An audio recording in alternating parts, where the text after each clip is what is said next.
is that girl? Did you guys, let me show you guys again. Okay, that is me. Whatever. Well, let's play some more before and after. Show the clip, please.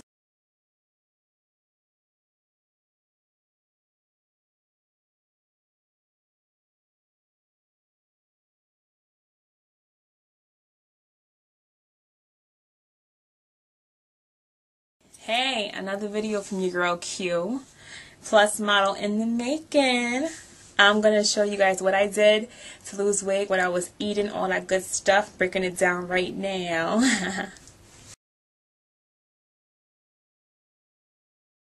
Read the back of the label and see how much calories, how much fat, how much carbs and sugars each thing that you're eating has. Whatever that serving size says on that label is what you should be eating. I would make sure that I could have a bag, except for going into the bag and pulling out how much I feel as though I need to eat. Like when you're hungry, you kind of think differently. So having it in bags can help you control how much you're eating. That depends on how much exercise I'm willing to do. When I first started out, I would exercise 3 times a week, between 45 minutes to an hour and a half a day.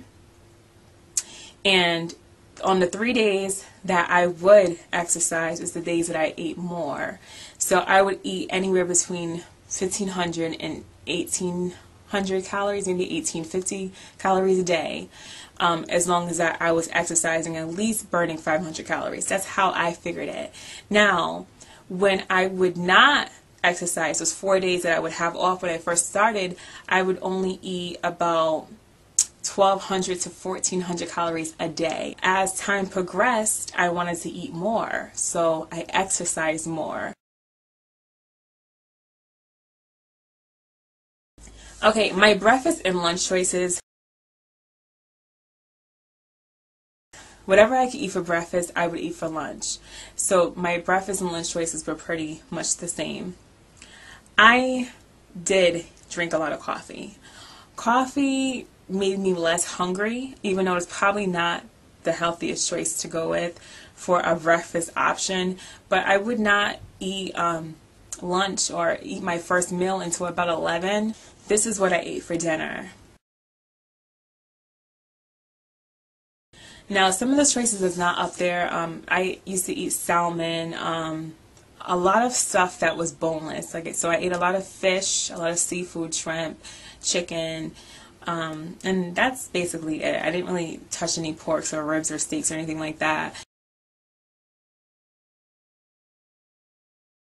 Out of the good carbs that I've eaten, they would be carrots, collard greens, corn, garlic, onions, potatoes, lettuce, ramen lettuce, spinach, tomatoes, apples, basically all fruit, and whole grain pasta. Bad carbs that they say not to eat that I have ate is white bread, white pasta, grains without, refined grains like white rice, pudding.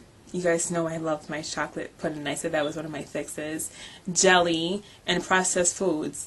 And although they say that's bad carbs, I had that in my diet. So don't just completely cut out carbs if that's something that works for you. Some people are successful with no carb diets, but I had carbs in my diet. There was food that I could not live without. I love popcorn. Popcorn is such a good little treat, especially when you buy it 97% fat-free. I say that in all my videos, don't I? But it's just because they have kettle corn, which is the sweet and salty popcorn, and they have the regular popcorn you can eat, and you can put garlic on it, you can put pepper on it. Some people put ketchup, and some people put hot sauce, but whatever your craving is, you can kind of get that through popcorn. Some people put cinnamon up there.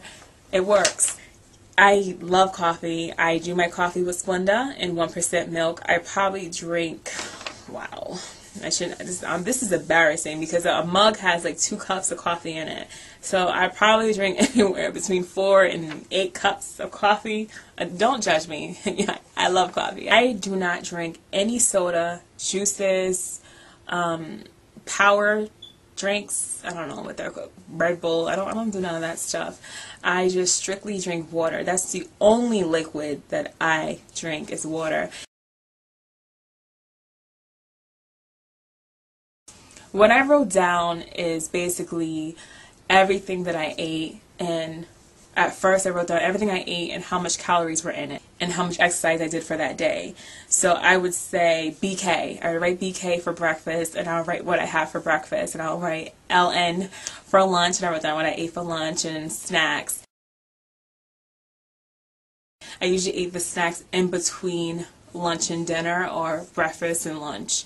Now I'll write SN for snack, and dinner was DN. So that's what I did for that.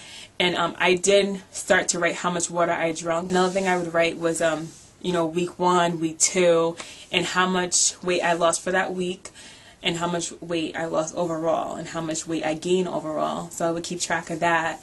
And every 2 weeks I would measure myself, and I'll write down my measurements.